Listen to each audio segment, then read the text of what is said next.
केंद्र सरकार ने वक्फ संशोधन अधिनियम के विभिन्न पहलुओं के संबंध में एकीकृत वक्फ प्रबंधन, सशक्तिकरण, दक्षता और विकास नियम 2025 को अधिसूचित कर दिया है। इनमें संपत्तियों का पोर्टल और डेटाबेस, लेखा परीक्षा और खातों का रखरखाव शामिल है। नियम के अधिसूचित होने से पोर्टल पर वक्फ संपत्तियों को अपलोड और अपडेट करने की प्रक्रिया शुरू हो जाएगी।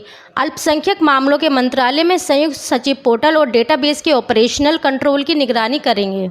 ये नियम 1995 के वक्फ अधिनियम की धारा 108B के तहत बनाए गए हैं, जो वक्फ संशोधन अधिनियम 2025 के जरिए जोड़ी गई थी और 8 अप्रैल 2025 से लागू हुई है। माना जा रहा है कि ये वक्फ की पारदर्शिता, बेहतर प्रबंधन और विवादों के समाधान में मदद करेंगे। पोर्टल और डेटाबेस रिकॉर्ड पर आने वाली प्रत्येक वक्फ संपत्ति के लिए एक विशिष्ट पहचान संख्या को स्वचालित रूप से उत्पन्न करेगा। इसका उपयोग भविष्य के सभी संदर्भों और संपत्तियों की ट्रैकिंग व निगरानी के लिए किया जाएगा।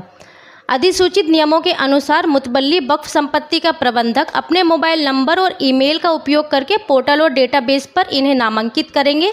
अगर किसी संपत्ति को गलत तरीके से वक्फ घोषित करने की शिकायत मिलती है तो जिला कलेक्टर से संदर्भ प्राप्त होने के 1 वर्ष के भीतर नामित सरकारी अधिकारी को जांच पूरी करनी होगी। केंद्रीय अल्पसंख्यक मामलों के मंत्रालय ने वक्फ संशोधन अधिनियम 2025 को लागू करने के लिए हाल ही में केंद्रीय कानून मंत्रालय को मसौदा नियम भेजे थे। इसे 21 जुलाई से शुरू होने वाले संसद के आगामी मानसून सत्र में पेश किए जाने की संभावना है। इसका उद्देश्य वक्फ संपत्तियों के नियमन और प्रबंधन में व्यापक बदलाव लाना है।